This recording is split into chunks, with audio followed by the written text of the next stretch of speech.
Kembali dengan saya PS John George Nicholas dalam program Gempa yang adalah singkatan dari Gerakan Meneliti Penulisan Alkitab. Hari ini kita akan pelajari tentang air hidup, saudara. Saya mengulangi, air hidup. Kita tahu kita membutuhkan air secara fisik untuk bisa hidup karena tubuh kita kebanyakannya persennya adalah air. Dan manusia membutuhkan air untuk dapat hidup dan terus bertahan hidup.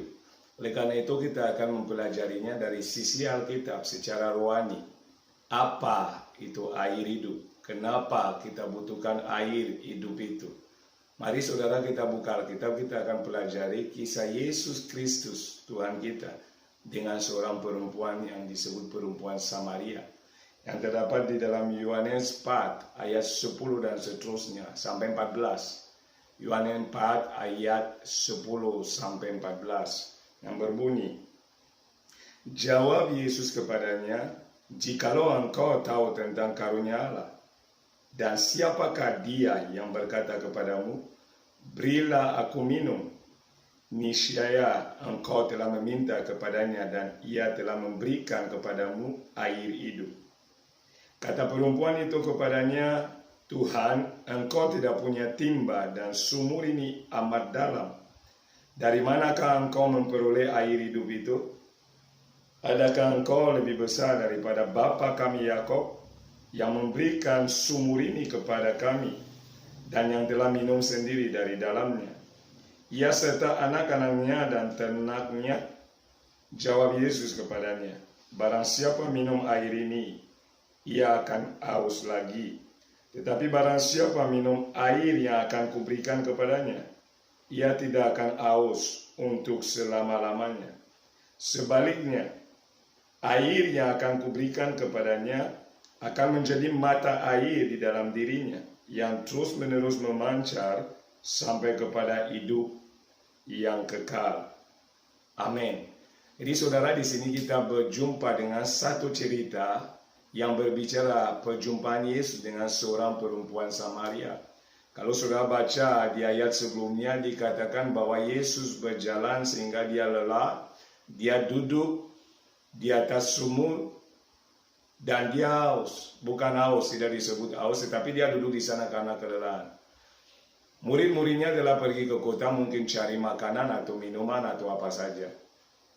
Dan datanglah seorang perempuan Samaria untuk mengambil air dari sumur. Perhatikan baik-baik bahwa Yesus yang memulai percakapan dengan perempuan ini dengan berkata, berikan kepadaku air. Ada dua hal yang kita perlu mempelajari di sini, saudara.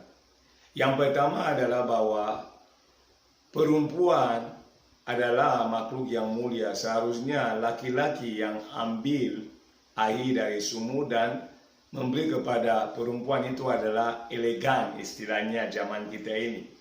Tetapi justru Yesus yang meminta air kepada perempuan. Artinya perempuan harus timba air.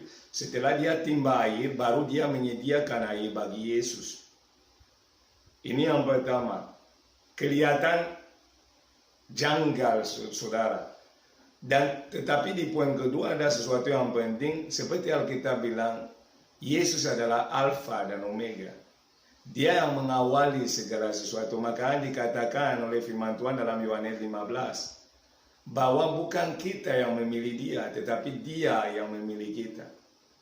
Dia mengawali. Dan di sini kita bisa melihat sebuah pola yang menunjukkan bahwa Yesus yang berinisiatif mulai berbicara kepada perempuan ini.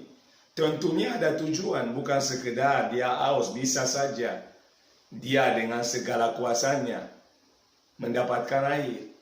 Tetapi Yesus punya tujuan yang penting di sini demi perempuan ini, sehingga dia mulai meminta air kepada perempuan ini. Dia berinisiatif mulai percakapan dan dia berkata, berikan air kepada saya. Sehingga perempuan meresponi. Coba kita lihat ayat 11. Kata perempuan itu kepadanya, Tuhan, engkau tidak punya timba dan sumur ini amat dalam. Dari manakah engkau memperoleh air hidup itu? Karena di ayat 10, Yesus berkata kepada perempuan ini, kalau kamu tahu kasih karunia Allah kamu pasti akan minta air kepadaku. Jadi sebaliknya, bukan aku yang minta air kepada kamu, tetapi kamu yang akan meminta air kepadaku. Tetapi kapan itu terjadi? Kalau kamu tahu kasih karunia Allah. Ini kunci, saudara. Ternyata air hidup ini adalah sebuah rahasia. Sesuatu yang tersembunyi. Sesuatu yang tidak nampak. Sehingga perlu saudara mengetahuinya. Perlu saudara melihatnya. Perlu saudara menyadari tentang dia. Kenapa air hidup ini kita akan lihat pelan-pelan. Apa itu air hidup? Maka ayat 10 berkata, jawab Yesus kepadanya, jikalau engkau tahu tentang karunia Allah, dan siapakah dia yang berkata kepadamu, berilah aku minum, niscaya engkau telah meminta kepadanya, dan ia telah memberikan kepadamu air hidup. Karena di ayat 9 perempuan ini berkata kepada Yesus, kamu minta air kepada saya. Kenapa bisa begitu? Karena antara kita orang Samaria dan kalian orang Yahudi tidak ada hubungan, tidak ada kecocokan, tidak ada pertemanan, tidak ada persaudaraan. Kenapa kamu berani minta air kepada saya? Bukankah itu sifat kita hari-hari ini? Kita sering melihat itu siapa yang minta, siapa, apa hubungan kita dengan dia, apa keuntungan untuk kita. Tetapi Alkitab mencatat kita harus melakukan yang terbaik bagi semua orang. Kenapa perempuan ini menyatakan demikian? Masih tertutup pikirannya, masih terbatas pengertiannya. Sehingga dia, Yesus, perlu beri sebuah pengertian yang lebih dalam. Karena memang antara yang disebut Yahudi dan Samaria tidak ada kecocokan sebenarnya. Padahal mereka pada akarnya adalah saudara. Tetapi karena orang Samaria menikah campur, dianggap mereka bukan orang Yahudi murni. Apalagi mereka buat tempat ibadah sendiri di Gunung Gerizim. Sehingga orang Israel, orang Yahudi menganggap bahwa mereka tidak lagi menyembah Allah yang benar. Sehingga jadi permusuhan satu dengan yang lain. Tetapi pada hakikatnya mereka adalah saudara-saudara. Mereka adalah punya hubungan yang dalam. Mereka punya akar yang sama, keturunan yang sama. Tetapi Yesus mulai membuka dan memberi paradigma baru kepada perempuan ini. Dengan berkata kepadanya bahwa jikalau engkau tahu kasih karunia Allah, kamu yang akan minta kepada saya air hidup itu. Kalau kamu tahu kasih karunia Allah, ini yang kita perlu gali, saudara. Apa itu kasih karunia Allah? Rahasianya adalah air hidup itu. Maka kita lanjut untuk mengerti lebih dalam karena menarik, saudara, bagi saya. Saya harapkan saudara menangkap ini. Jadi ketika Yesus berkata, kalau engkau tahu kasih karunia Allah, bukan aku yang minta air kepadamu, tetapi kamu yang pasti meminta air kepada saya. Sehingga engkau akan hidup selama-lamanya. Wow, air yang kita minum, itu sementara. Kita minum dan kita haus lagi. Yesus berkata kepada perempuan ini, kalau air yang saya beri kepadamu, kamu minum, kamu tidak akan haus lagi sampai selama-lamanya. Itu air yang mana? Air yang seperti apa? Yang kalau kita minum tidak haus lagi. Kita tidak butuh air yang lain. Marilah kita renungkan. Air itu adalah kasih karunia Allah yang perlu kita ketahui, yang perlu kita alami, yang perlu kita sadari. Maka coba kita lihat ayat selanjutnya. Perempuan ayat ini, ayat 11, dia juga bingung. Seperti banyak orang pada hari ini masih bingung. Tentang jalan kebenaran, tentang siapa kebenaran, tentang apa yang harus dilakukan untuk dapat ada dalam kebenaran. Perempuan ini berkata, Tuhan, engkau tidak punya timba dan sumur itu amat dalam. Dari manakah engkau memperoleh air hidup ini? Itu adalah pola logika. Bahwa kamu timba tidak punya, jadi masa dengan tanganmu mau ambil air. Dan sumur itu terlalu dalam sehingga perlu timba dengan tali yang dimasukkan ke dalam baru menerima air. Artinya ada kekuatan manusia, ada usaha manusia. Tetapi ingat baik-baik, kasih karunia Allah adalah sebuah pemberian. Maka sebaliknya Yesus berkata, tidak perlu kekuatan untuk itu. Kenapa? Dia yang memberi. Memberi berarti itu adalah sebuah hadiah. Itu yang disebut kasih karunia. Dia yang membukakan rahasia. Dia menyatakan apa yang diperlukan. Dia membukakan pikiran kita. Seperti dia membukakan pikiran perempuan ini. Coba kita lanjut ke ayat 12. Adakah engkau lebih besar daripada bapa kami Yakub yang memberikan sumur ini kepada kami dan yang telah minum sendiri dari dalamnya, ia serta anak-anaknya dan ternaknya. Jadi buat perempuan ini, leluhurnya adalah orang hebat. Kenapa? Memang demikian di sejarah mereka. Dan leluhur mereka telah menerima janji dari Allah yang maha besar. Dan leluhur mereka yang telah membuat sumur ini, dia sendiri telah minum di dalamnya. Sehingga Yesus ini siapa? Sehingga dia mengaku bahwa tidak butuh air dari sumur ini, tetapi butuh air yang lain. Perempuan ini terus bertanya karena dia perlu pengertian, dia perlu mengetahui makna dari apa yang Yesus sedang sampaikan yang membingungkan. Bukankah seringkali kita baca Alkitab, kita mendengar khotbah, tetapi seolah-olah kita tidak mengerti, kita tidak menangkap poinnya. Kenapa bisa demikian? Karena roh Tuhan yang bisa mewahyukan, membukakan rahasia itu. Makanya ada ayat yang berkata tadi, jika engkau tahu kasih karunia Allah. Kasih karunia Allah adalah sebuah pemberian. Maka lanjut di ayat 13.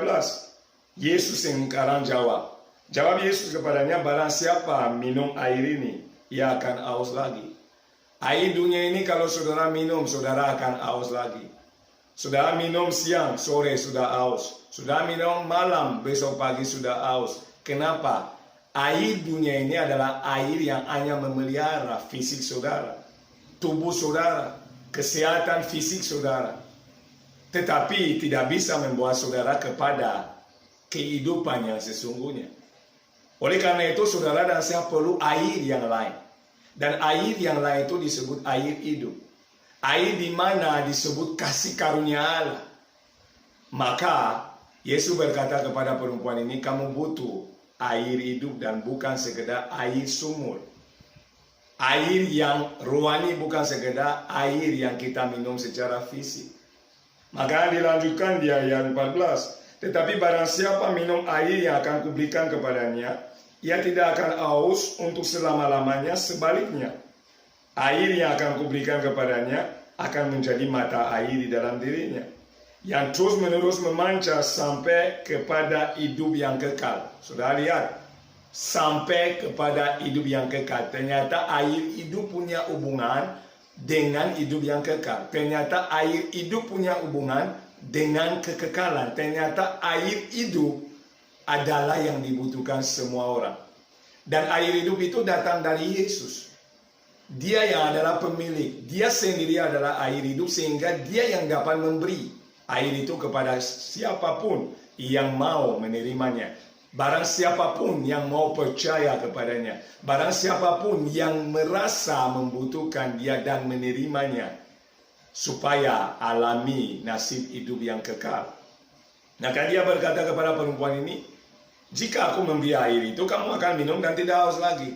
Dan air itu akan membawa ada yang namanya sumber di dalam dirimu yang terus mengalir. Maka disebut mata air.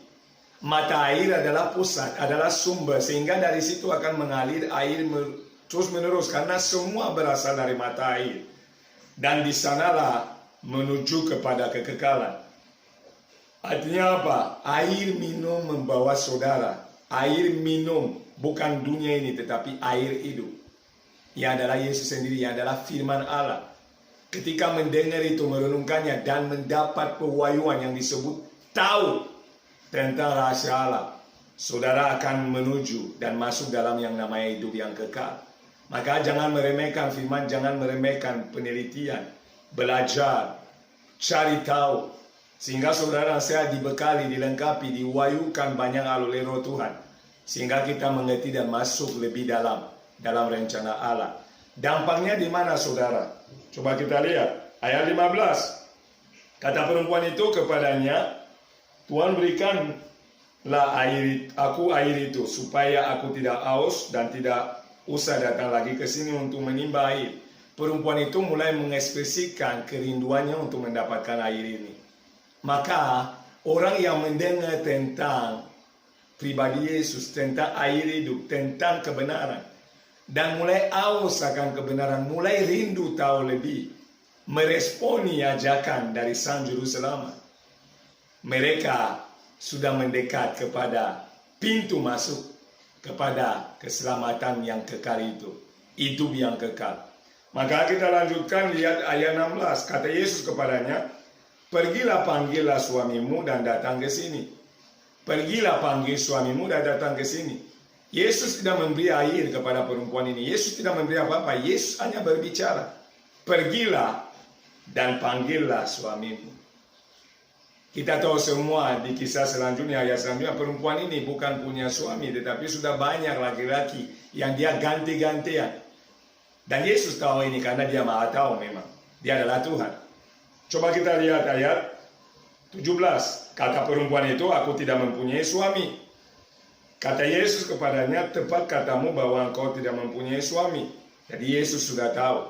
18, sebab engkau sudah mempunyai 5 suami, dan yang ada sekarang padamu bukanlah suamimu. Dan dalam hal ini engkau berkata benar. Jadi perempuan ini sudah punya 5 suami, dan yang ada sementara dengan dia bukan suaminya. Artinya dia hidup dalam perzinahan. Orang yang tidak layak di mata Tuhan. Orang yang tidak berharga, yang seharusnya pun mati karena dosanya. Tetapi justru Yesus datang kepada orang seperti ini. Maka dia bilang dia datang bukan untuk orang benar, tetapi untuk orang berdosa. Dia tidak menghakimi perempuan ini, tetapi dia datang dengan tujuan menyediakan air hidup bagi dia, supaya perempuan ini bisa hidup dalam kebenaran dan dalam kekekalan. Ini penting saudara. Coba ayat 19. Kata perempuan ini kepadanya, Tuhan, nyata sekarang padaku bahwa engkau seorang nabi. Perempuan ini mulai ada perubahan pola pikir. Dia menyebut Yesus nabi. Artinya sesuatu yang lebih tinggi dari apa yang dia pikirkan tadi, karena nabi adalah utusan Allah. Dan karena Yesus tahu hal yang tersembunyi tentang suami-suami yang sudah dia miliki sebelumnya, dia berkata, sekarang nyata bahwa engkau adalah nabi. Jadi dia tidak anggap lagi orang Yahudi yang tadi musuh. Dia tidak anggap lagi, oh ini bukan baik kita bicara. Tidak, dia mulai terbuka matanya, terangi hatinya. Sehingga dia bilang, sekarang nyata bahwa engkau adalah nabi. Tetapi apakah berhenti di situ? Tentunya tidak. Ada yang lebih dalam lagi, saudara. Maka coba kita lihat ayat 20. Nenek moyang kami menyembah di atas gunung ini, tetapi kamu katakan bahwa Yerusalem tempat orang menyembah. Seperti tadi saya katakan, orang Yahudi menganggap harus beribadah di Yerusalem, di Bait Allah. Tetapi orang Samaria sudah buat tempat beribadah mereka sendiri di Gunung Gerizim. Sehingga ada 2 perbedaan, walaupun ibadahnya mirip-mirip, tetapi mereka di tempat berbeda. Dan untuk orang Yahudi itu adalah pelanggaran, karena tempat beribadah yang ditetapkan Allah adalah di Yerusalem. Maka ada pertentangan. Maka perempuan ini mengingatkan hal itu. Sekarang kita lihat ayat 21. Kata Yesus kepadanya, percayalah kepadaku, hai perempuan, saatnya akan tiba bahwa kamu akan menyembah Bapa bukan di gunung ini, dan bukan juga di Yerusalem. Kamu menyembah apa yang tidak kamu kenal, kami menyembah apa yang kami kenal. Sebab keselamatan datang dari bangsa Yahudi. Jadi Yesus berkata kepada perempuan ini, bukan lagi di Yerusalem, bukan lagi di Gunung Gerizim, bukan lagi di tempat tertentu, tetapi dimanapun orang yang akan mengenal Allah, yang akan mendapatkan air hidup, yang akan mengenal kebenaran, akan tahu bahwa Allah adalah Bapa, dia adalah Maha dan bisa disembah dimanapun.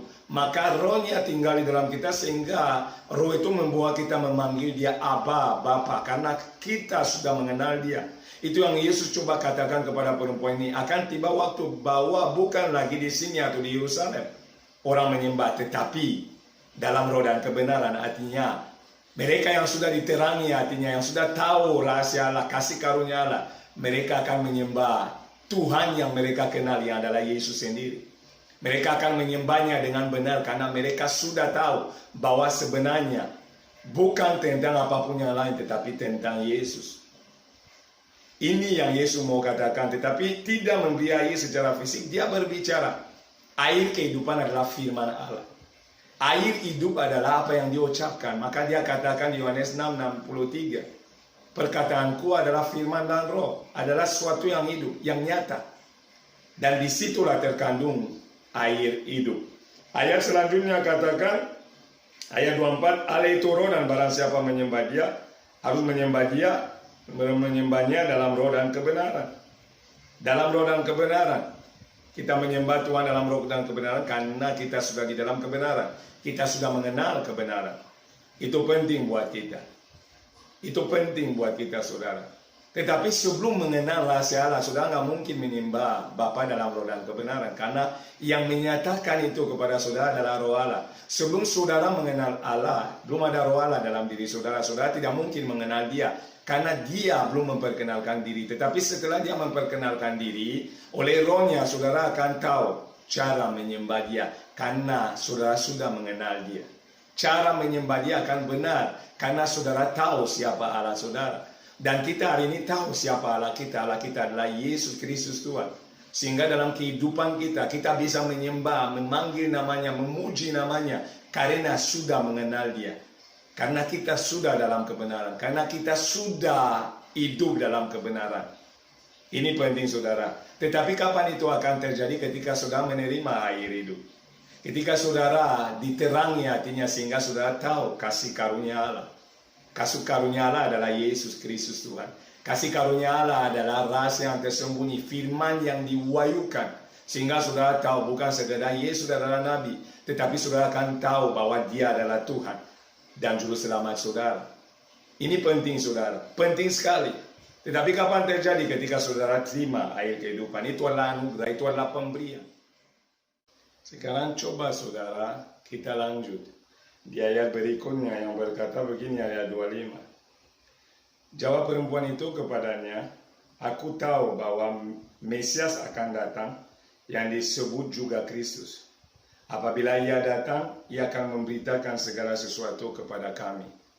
Saudara bisa lihat, tadi dia anggap Yesus adalah orang Yahudi biasa. Sehingga tidak ada hubungan antara kita katanya. Tetapi selanjutnya ketika mulai Yesus terus bicara kepadanya tentang air hidup, dia berkata sekaranglah nyata bahwa engkau adalah Nabi yang diutus Allah. Tetapi sekarang di ayat 25, dia berkata bahwa kita tahu Mesias akan datang. Jadi ada peningkatan dari orang Yahudi, dia naik ke Nabi. Dari Nabi sekarang dia berbicara tentang Mesias. Atau juru selamat yang akan datang dan menyatakan segala sesuatu. Pengetahuannya, pengertiannya mulai meningkat. Seiring dengan Yesus berbicara. Seiring dia menerima air hidup. Perkataan Yesus adalah air hidup. Perkataan Yesus adalah Yesus sendiri. Dan itu membuat dia mulai mengalami pembaruan dalam akal budi. Dia mulai diubahkan pola pikir. Dia mulai mengerti hal yang tadi tidak dimengerti. Dia mulai tahu pelan tetapi pasti tentang kasih karunia Allah yang disebut di ayat 10 tadi. Maka saudara saya bilang sangat penting saudara saya merenungkan firman. Terus menerus isi firman dalam kehidupan kita. Karena firman itulah adalah air hidup. Kita butuhkan firman untuk bisa tetap eksis secara rohani. Hidup secara rohani. Hidup dalam kehendak dan rencana Allah. Bukan sekedar minum secara fisik. Bukan sekedar makan secara fisik. Perempuan ini mulai menyatakan, kita menantikan seorang Mesias yang disebut Kristus Juru Selamat. Yang diurapi. Ia akan datang menyatakan segala sesuatu kepada kita. Dengan kata lain, ia akan datang membebaskan kita. Tetapi dia nggak mengerti membebaskan pun adalah secara rohani, bukan secara fisik. Maka coba kita lanjutkan di ayat 26. Sekarang Yesus terus terang dia katakan, kata Yesus kepadanya, akulah dia yang sedang berkata-kata dengan engkau. Jadi Yesus dengan terus terang sekarang mengumumkan kepada perempuan ini, akulah Mesias yang kamu nantikan. Akulah Kristus yang dijanjikan itu. Akulah juru selamat yang kamu perlukan. Akulah air hidup itu sendiri yang kamu butuh, terima, minum. Sehingga dari dalam hatimu akan mengalir aliran-aliran air hidup sampai hidup yang kekal. Kamu hanya perlu mempercayai apa yang saya ucapkan, menerima saya sebagai Tuhan dan Juru Selamatmu. Demikian buat saudara mendengar video ini. Ketika saudara mulai diwahyukan tulisan firman Tuhan, saudara akan semakin dalam mengenal Allah. Dan itu akan menjadi akar yang membuat saudara terus maju dalam rencananya sampai kekekalan. Oleh karena itu, saudara, mari kita lanjutkan ayat 27. Pada waktu itu datanglah murid-muridnya dan mereka heran bahwa ia sedang bercakap-cakap dengan seorang perempuan. Tetapi tidak seorang pun yang berkata, apa yang kau kehendaki atau apa yang kau percakapkan dengan dia. Murid-murid penasaran juga, tetapi ini bukan bagian penting yang kita mau bahas. Sekarang 28 kita lanjut ke perempuan ini. Dia berkata, maka perempuan ini meninggalkan tempat yangannya di situ lalu pergi ke kota dan berkata kepada orang-orang yang di situ, marilah lihat, di sana ada seorang yang mengatakan kepadaku segala sesuatu yang telah kuperbuat, mungkinkah dia Kristus itu? Jadi perempuan ini ketika mendengar firman, ketika mendengar apa yang diucapkan Yesus, ketika mulai menerima air hidup, benar-benar dari hatinya mulai mengalir aliran-aliran air hidup ini. Dia nggak bisa tenang. Lihat faktanya, Alkitab mencatat dia meninggalkan tempayannya. Alat-alatnya dia tinggalkan, tidak penting lagi. Hilang juga dicuri, nggak masalah. Tapi karena ada gairah yang mulai timbul di hatinya, dia lari masuk dalam kota dan menceritakan, Alkitab sebut kepada semua orang bahwa dia mungkin telah menemukan Mesias. Kenapa? Dia tahu segala sesuatu. Itu yang dialami oleh orang yang sudah terima air hidup, saudara. Tidak bisa lagi mereka tenang. Mereka itu bergairah. Mereka itu penuh dengan kegembiraan. Kenapa? Mereka menemukan sesuatu yang tidak bisa diberikan oleh dunia ini. Mereka menerima sesuatu yang bukan berasal dari dunia ini. Mereka menerima sesuatu yang lebih tinggi nilainya daripada emas dan perak. Yaitu adalah air hidup. Itu adalah firman Allah. Itu adalah Yesus Kristus Tuhan. Sehingga dia tidak tahan. Dia lari ke kota. Alatnya pun dia tinggalkan. Kenapa? Kehidupannya sudah mulai diubahkan oleh air hidup itu. Maka coba kita lihat ayat yang ke-30. Maka mereka pun pergi keluar kota lalu datang kepada Yesus. Perhatikan Bapak, oleh karena perempuan ini sudah menerima aliran air atau air hidup ini, dia menjadi agen Tuhan. Dia pergi justru dalam tanda kutip memberitakan tentang Kristus ke orang lain. Sadar atau tidak dia telah melakukannya. Dan tindakan memberitakan tentang Yesus telah berdampak besar. Jadi semua orang yang dengar itu datang juga kepada Yesus untuk melihat dan mendengar. Jadi maka kita pun sebagai orang yang sudah terima air hidup diperintahkan untuk beritakan Injil atau beritakan Kristus. Kenapa? Melalui berita ini orang akan datang kepada Tuhan dan mengalami nasib yang sama, menerima air hidup ini sehingga mereka pun diselamatkan. Ini penting saudara. Maka coba kita lanjut. 31. Sementara itu murid-muridnya mengajar dia, katanya, Rabi, makanlah. Inilah seringkali fokusnya kepada al-lahiriah, kepada al-tubuh fisik. Sehingga murid berkata, makan dululah. Jangan omong banyak. Biarin aja mereka. Murid belum menangkap juga esensi dari tindakan Yesus. Mereka tidak mengerti sama sekali. Mereka masih tertutup pikirannya.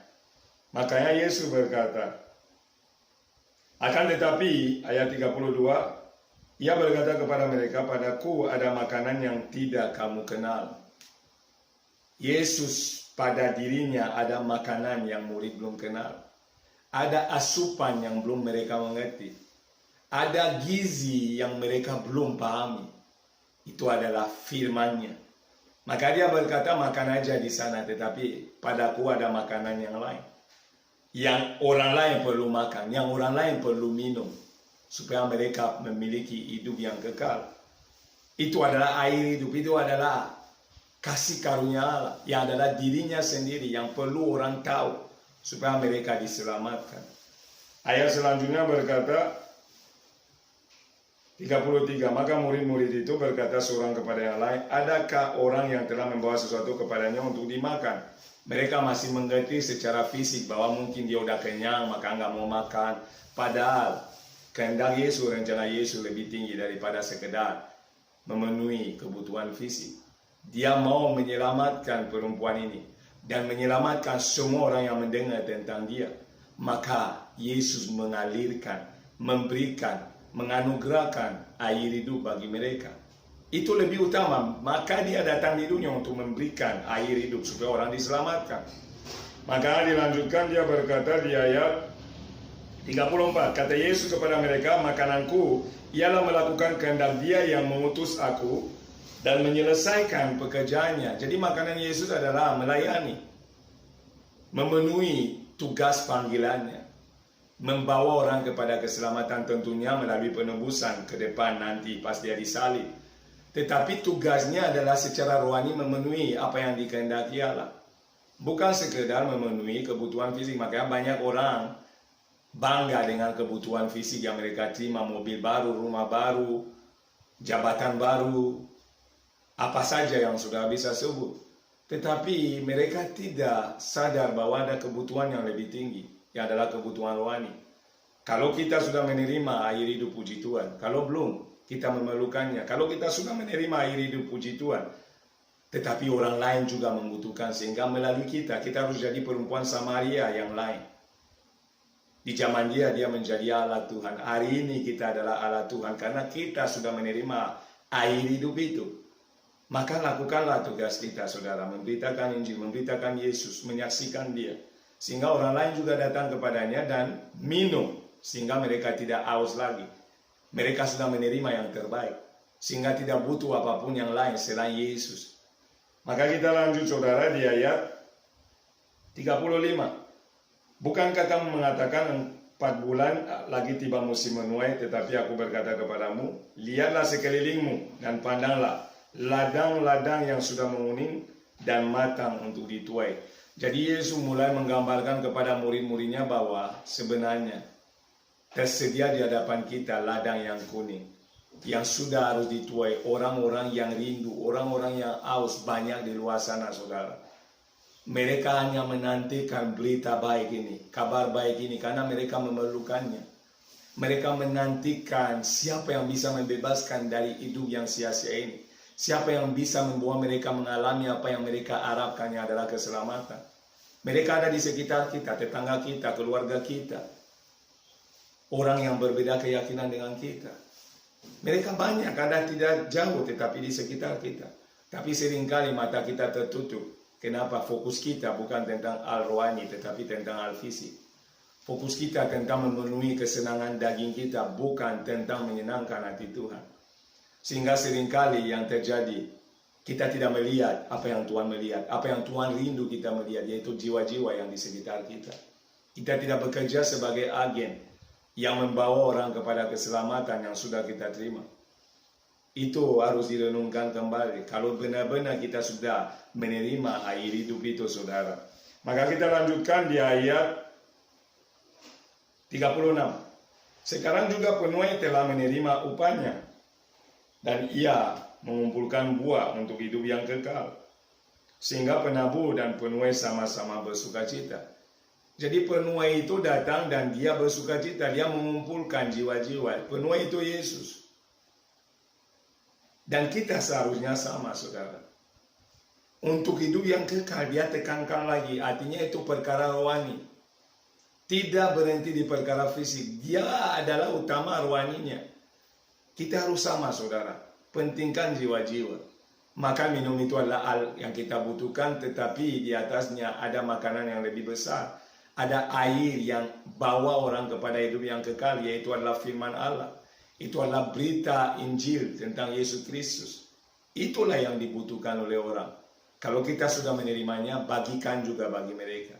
Kalau kita sudah menerimanya, biarlah dia mengalir sebagai aliran air hidup.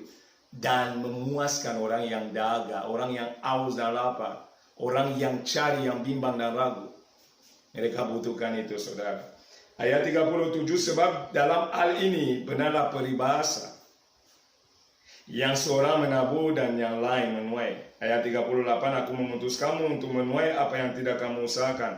Oke, kita loncat bagian ini. Yesus mau membuka mata juga murid, supaya mereka mengerti bahwa mereka ada tanggung jawab, ada tugas yang mereka perlu kerjakan, bukan sekedar fokus ke hal-hal sementara. Kita loncat saja, fokus kepada perempuan ini. Ayat 39. Dan banyak orang Samaria dari kota itu telah menjadi percaya kepadanya karena perkataan perempuan itu. Saya berhenti dulu di sini. Banyak orang Samaria dari kota itu telah percaya kepada dia, kepada Yesus oleh karena perempuan ini. Jadi mereka telah mendengar firman yang diucapkan oleh perempuan ini, kesaksian yang diutarakan oleh perempuan ini. Mereka datang untuk berjumpa dengan Yesus dan akhirnya mereka percaya kepadanya. Kenapa bisa begitu? Perempuan yang sudah diterangi hatinya, yang sudah mengerti tentang kasih karunia Allah, dia haus dan lapar, dia turun ke kota dan memberitakan tentang dia. Dan oleh karena dia sebagai alat, sebagai perantara, Tuhan telah menarik mereka kepada Tuhan, sehingga mereka percaya.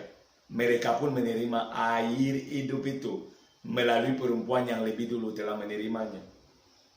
Apa itu air hidup? Adalah firman yang Yesus ucapkan. Itu adalah pewahyuan yang Roh Kudus berikan. Itu adalah tentang Sang Juru Selamat. Itu adalah tentang Yesus Kristus Tuhan yang diperlukan oleh orang di dunia ini. Sehingga mereka percaya, maka iman timbul dari pendengaran dan pendengaran akan firman Kristus. Kalau kita mau orang mengalami keselamatan dan kekekalan, mereka butuh percaya. Dan kalau kita mau mereka percaya, kita butuh memberitakan Injil, kabar baik. Dan itu kalau terjadi, mereka masuk dalam rencana Allah yang menuju kepada kekekalan bersama dengan Tuhan kita. Ayat 40.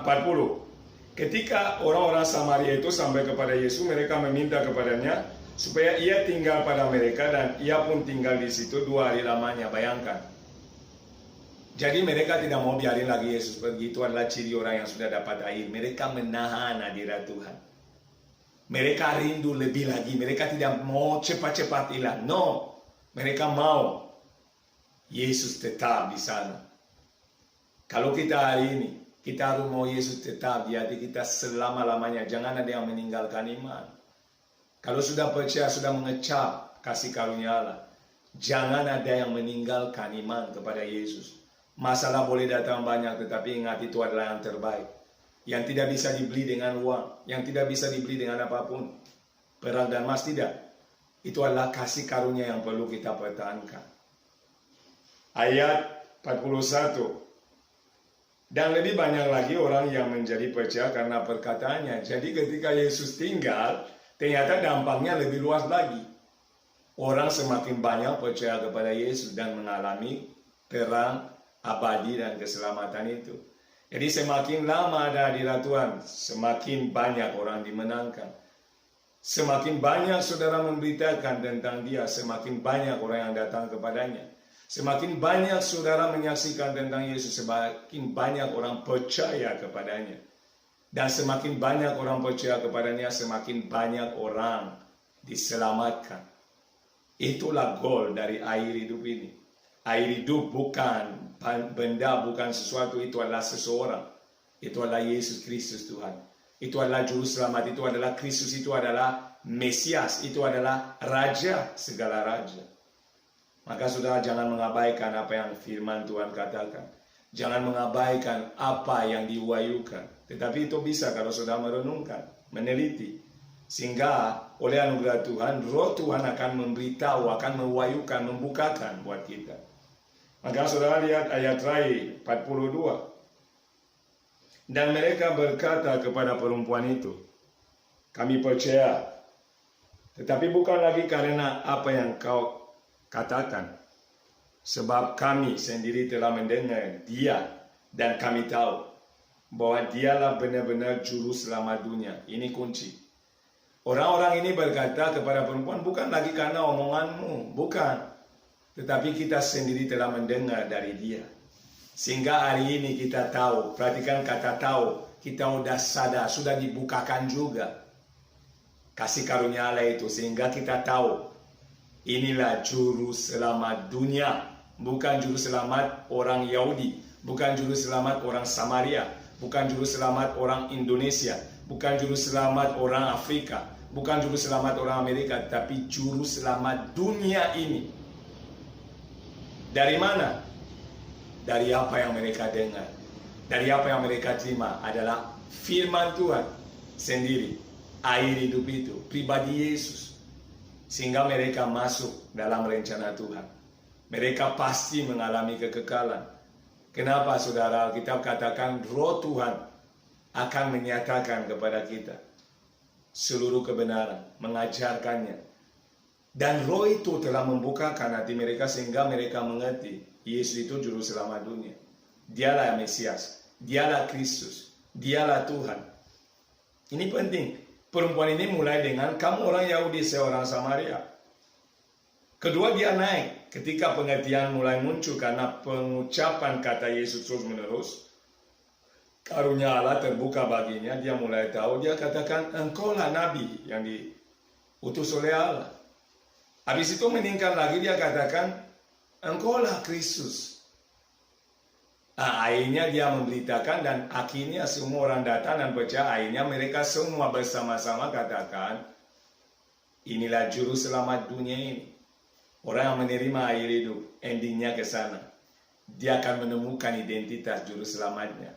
Dia akan tahu nama Tuhannya. Dia akan tahu siapa pribadi yang dia sembah dengan benar. Sehingga dia pasti berakar di dalam kebenaran dan mengalami janji keselamatan yang kekal itu. Inilah yang kita perlu renungkan, inilah yang kita perlu belajar, ini yang perlu kita memahami.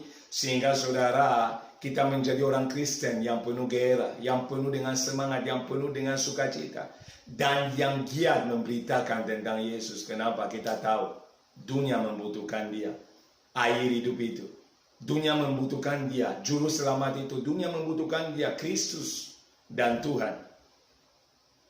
Janganlah diam saudara. Ladang itu menguning di sekitar kita. Orang membutuhkan pertolongan di sekitar kita. Orang butuh bukan sekedar diberi uang di kondisi virus corona. Bukan hanya diberi sembako. Itu penting buat mereka untuk bisa bertahan hidup secara fisik. Tetapi secara rohani pun. Mereka lebih butuh lagi yang namanya firman Tuhan. Kesaksian tentang Yesus. Injil keselamatan. Sehingga mereka mengalami nasib yang sama dengan kita. Maka saudara, lakukanlah bagian kita. Sebab Tuhan sudah melakukan bagiannya bagi kita semua. Kita sudah menerima keselamatan melalui kasih karunia Tuhan. Melalui iman yang dibukakan kepada kita tentang Yesus. Sehingga kita hari ini harus seperti perempuan Samaria juga melangkah. Meninggalkan apapun. Bukan artinya sudah harus meninggalkan rumah dan kekayaan dan semua yang sudah punya. Tidak. Tetapi harus prioritaskan berita tentang Injil bagi mereka yang butuh. Bagi mereka yang rindu. Bagi mereka yang haus. Bagi mereka yang bimbang dan ragu. Sebab itu yang dikehendaki Allah saudara. Dan Yesus sendiri adalah air hidup itu. Yesus sendiri adalah sumber itu. Yang membawa mengalir aliran-aliran air hidup di dalam hati kita.